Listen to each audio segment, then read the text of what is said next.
So now part two. Part two is now looking at estimating a population mean when sigma is known. So previously we knew what the sample standard deviation was, but we didn't know the population one, which is the typical case. You know the standard deviation for the sample, but you typically don't for the population. There are some cases, though, when you do know the standard deviation for the population. So sigma will be known here. Now, the nice thing about these cases is that we have a lot of the same notation, same variables. But now, if we do know what this is, then this points to our z-scores again. So z-scores will be used when we know what sigma is. So we have our other requirements, which is the same as it was before. So you have the sample random sample, which is traditionally the case. And then you have either or both of these conditions satisfied. So either the population is normally distributed or your sample size is large enough. So you still have the same confidence interval format. So you have the mean minus E, and you got mu, which is, again, you never know what this is because we're trying to estimate it. And now our error formula is very, very similar as it was when sigma was not known. But now you have your z-score, your critical value z-score, and you got your population standard deviation divided by the square root of n.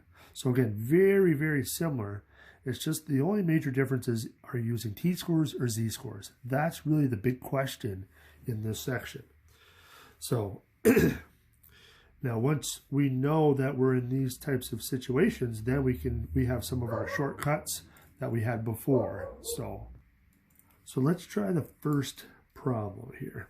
So it says find the margin of error and confidence interval if the necessary requirements are satisfied. If the requirements are not all satisfied, state that the margin of error and confidence interval cannot be calculated using the methods of this section. So again, we got checks that we have to ensure are in place before we can actually do the problem.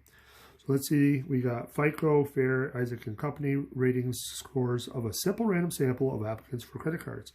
95% confidence, N is 1,000, X bar is 677, and sigma is known to be 68. So let's see if we can do this. Now, the one thing that sticks out like a sore thumb is N is 1,000. So that's huge, which satisfies this. And it also says that we have a simple random sample. So both of those requirements are satisfied. So even though we don't know the population is normal or not, we don't care because N is big enough. So if N is big enough, then it doesn't matter. So we can do it. So now let's get the rest of our information that we need. So we got sigma is 68, so that's good to know. And now we need to get our z-score. So we're going to need a z-score because of this.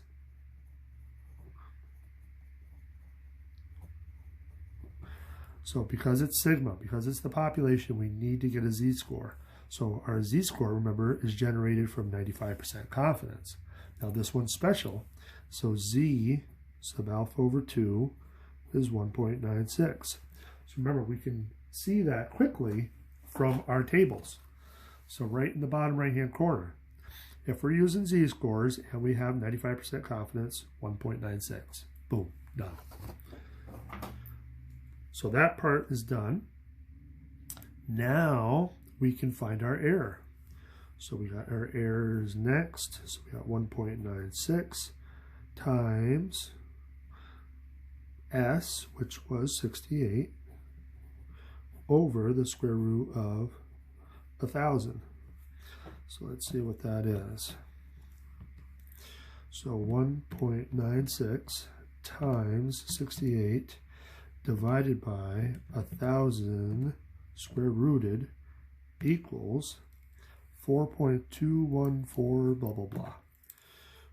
4.2146 blah blah blah. Now, what do we round this to? So what are we talking about? We're talking about FICO scores, credit scores. Now, credit scores, I would say, are usually whole numbers. So we could round this to 4, but I'm a nerd, and we all know that I like decimal places. So let's give it 1. Let's give it 1 decimal place just to have a little bit of accuracy here. Because again, our mean was a whole number, our standard deviation was a whole number. So we probably could get by with 4. But again, let's have a little bit more accuracy. So now our confidence interval is our inequality. So we got 677 minus 4.2 is less than mu. It's less than 677, another room, plus 4.2. So if we subtract 4.2 from 677, I get 672.8. So 672.8. Now, as far as units, well, I guess we can kind of say like FICO underneath it or something. And if we add 4.2, I think we can do that in our head. 681.2 FICO. So there's our confidence interval. Let's try the second one. I don't know why I didn't leave a lot of space, but let's read it. The amount of daily rainfall in Phoenix, Arizona, 99% confidence, n equals 12. X bar is equal to 0.133 inches.